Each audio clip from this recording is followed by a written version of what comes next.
Well, my name is Melinda Medina. I was born in New York, but basically I was raised all over. I grew up in foster care, so I've lived in Charlotte, but I spent most of my life in Shelby. The project is called Operation Keep Our Cities Homeless Warm. I don't normally plan the events too far in advance because I normally try to do it when it's cold, and so you really can't plan it too far in advance. So I normally use Facebook and Instagram about a week prior to the outreach. And it's always successful. People always come out. The first time we did it, it caught the attention of Byron Bell from the Carolina Panthers via Instagram, and he came out and brought lots of items, and his the Q's, the fraternity brothers, came out. So it was social media really helps if you use it right. This go around, in addition to the items to keep the physical body warm, I'm also collecting Valentine's treats and like lip balm and toothbrushes and mouthwash, just to give them like a Valentine's gift, like I would normally make my children a Valentine's basket. And instead of giving them something this year, we're gonna give it to the homeless. What makes me feel more connected with the homeless community is I grew up a lot in foster care, but when I was living with my mom, it was very shaky situation. She was a domestic violence victim, and so either we were on the run from somebody that she was beating her, or they've taken all the bill money and we've come home and the doors have been padlocked. So there's been times where we've camped out in tents for a month or two at a time. It would be sometimes in the winter time.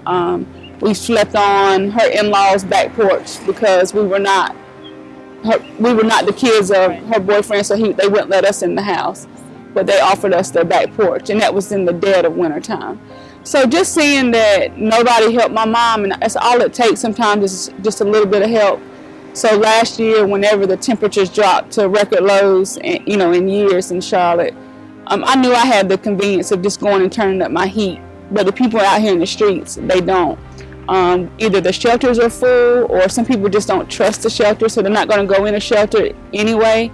And I knew I could help 10 people that day and put it out on Facebook, and we ended up helping about 35, 40 people that were still on the streets that night. All I want to do is help. So that's just my goal. So it's not like I'm trying to form a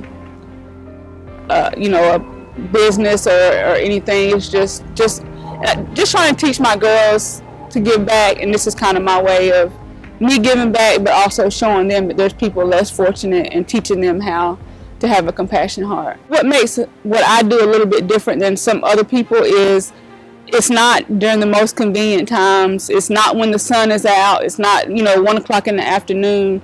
It's when the temperatures are the coldest, and it's at nighttime when the people need the help.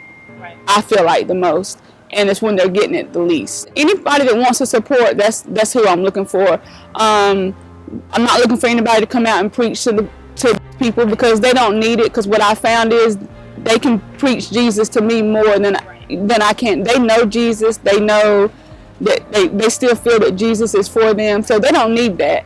But what they do need is a hug. They still need to feel like they're human, because like I look at them like my mom. Like my mom wasn't on drugs. My mom wasn't, she didn't have mental illnesses.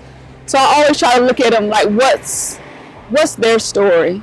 So I would hope that people that come out and support have that same mind frame, that these are not just bums on the street. They're humans that have a story, and they just need a little bit of help.